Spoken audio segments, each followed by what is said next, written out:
Syedaralun, pemerintah Malaysia akan mengambil sikap tentang izin penggunaan ganja untuk tujuan medis sebelum akhir 2022.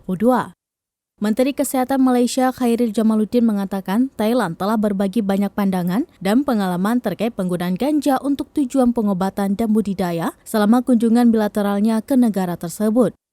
Ia menambahkan jika usulan tersebut disetujui, maka pemerintah Malaysia akan menentukan dalam kerangka apa dan bagaimana ganja itu akan digunakan.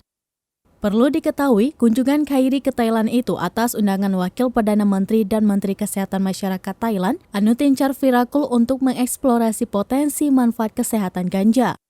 Karena Thailand adalah negara Asia Tenggara pertama yang melegalkan penggunaan ganja untuk tujuan pengobatan. Dikutip dari Malay Mail pada Jumat 26 Agustus 2022, selama kunjungan kerjanya, Khairi dan delegasi juga mengunjungi Government Pharmaceutical Organization atau GPO. Dia mendapatkan pengarahan tentang kebijakan ganja Thailand, termasuk praktik, metode budidaya, penelitian, serta penggunaan ganja untuk tujuan pengobatan.